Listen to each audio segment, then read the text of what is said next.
How would you feel when nobody listens to you? It's not because they are deaf or dumb, it's just that they brush off your concern. And specifically in urgent emergency situations. Of course, you'll feel as if you're talking to a wall or a void, right? This is a common concern. It can happen at your workplace, in relationship, at home, anywhere. People just conveniently brush off your concern, saying that it is repetitive when it's actually an emergency. In such situations, we have to do certain things. I'm going to give you some pointers because in the language counseling sessions, many people speak about this. And what if it happens while learning English? What if a customer care support or a tutor brushes off your concern pretentiously and deliberately? I know nobody is going to do that all the time, but it can happen. Welcome to another video on my channel. My name is Rini Rose Matthew. I'm a CELTA certified tutor.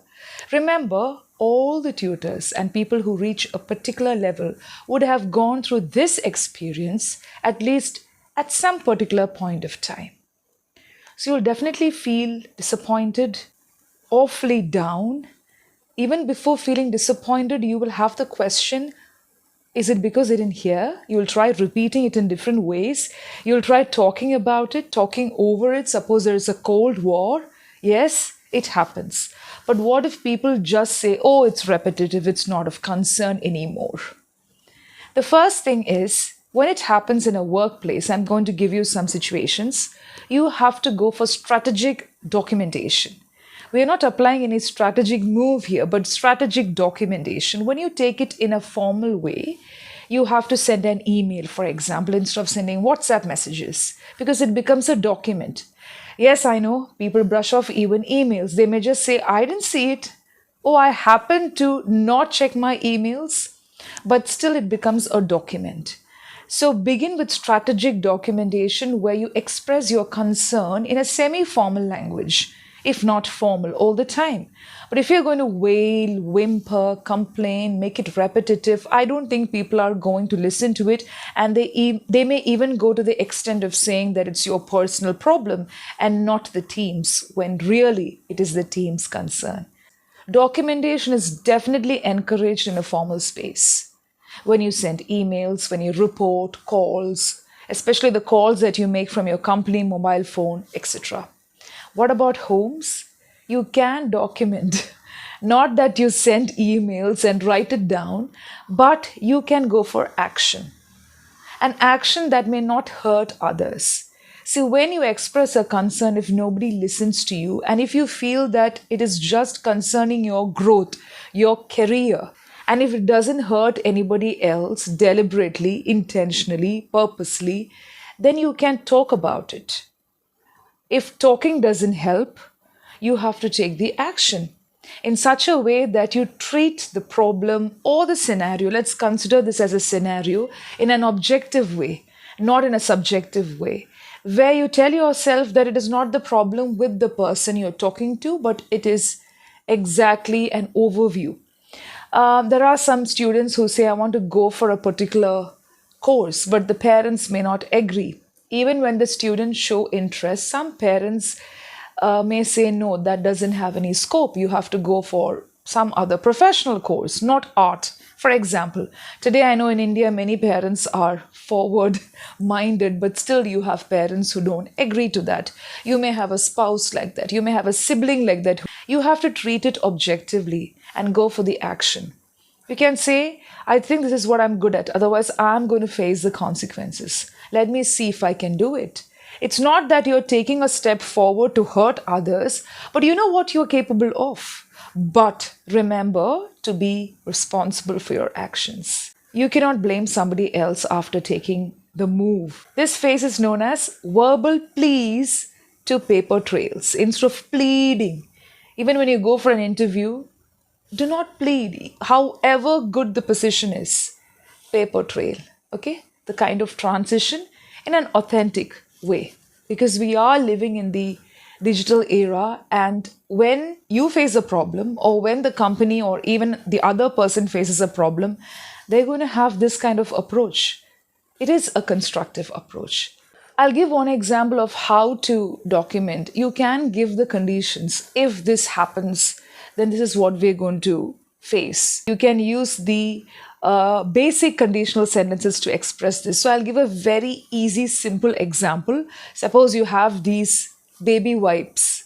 If you don't carry the baby wipes, especially while traveling, if you cannot carry a bottle of water, or if you don't have access to water, please use the baby wipes. It is going to be useful. Otherwise, it may cause infection. I've given a very easy example, but you can speak about your project or you can speak about a scenario that you faced at home. No problem, because I've given the simple example. If this happens, then we may have to face this problem, or it would.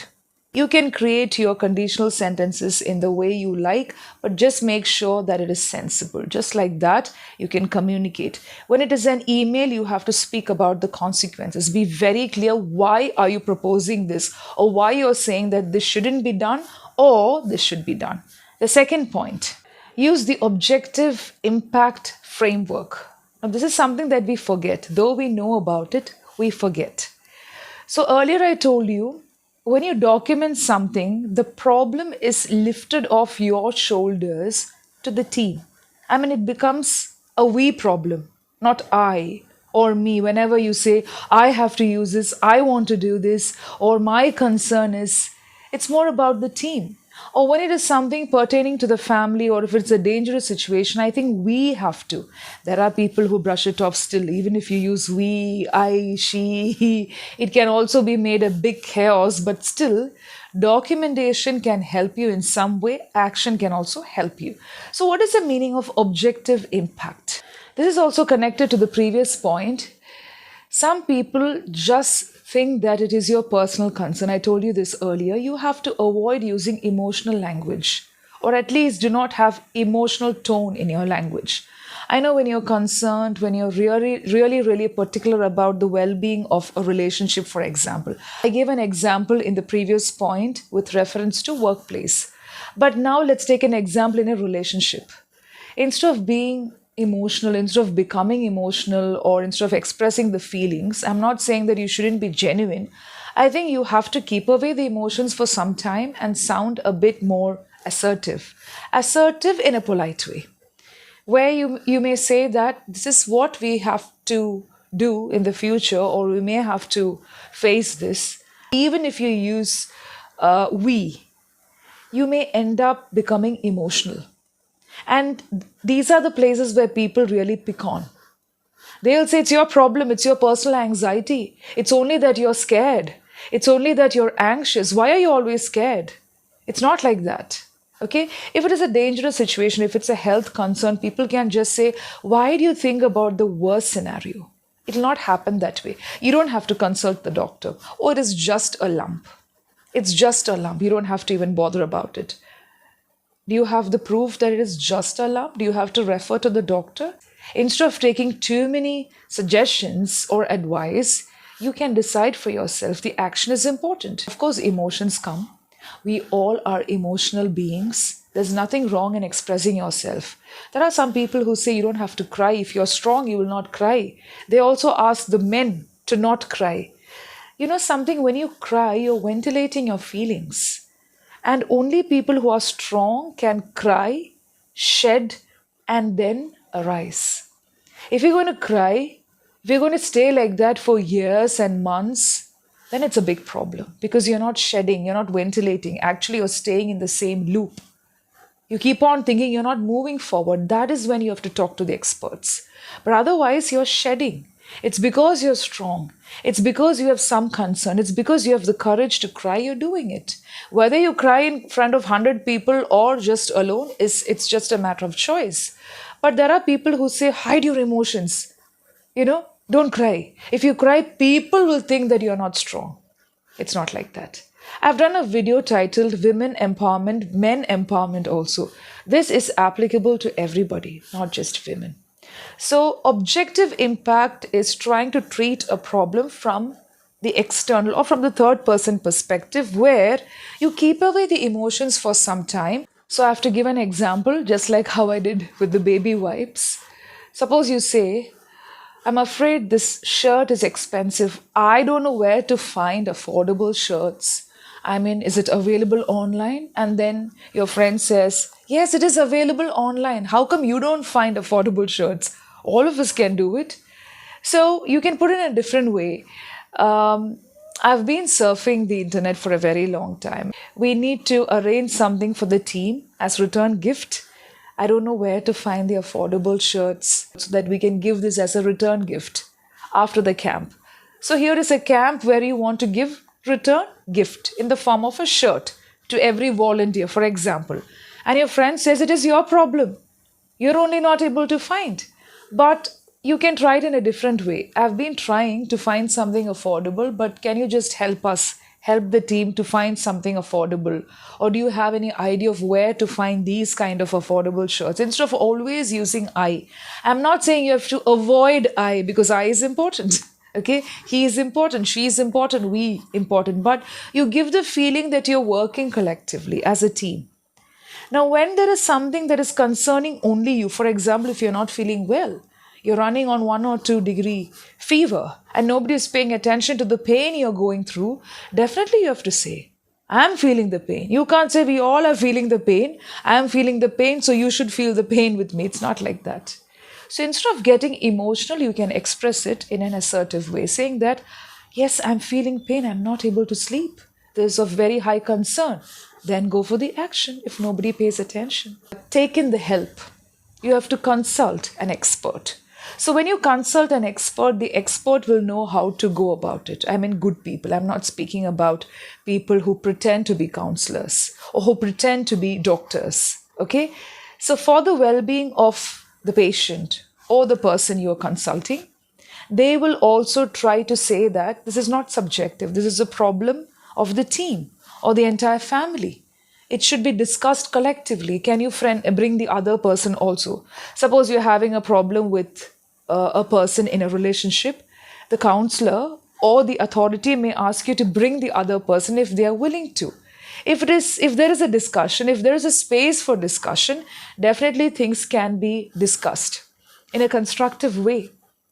There are people who create chaos there also, but there also you're lifting that personal problem or the level of facing it alone to where the authority may say this is a collective problem, it's faced by many people in the society.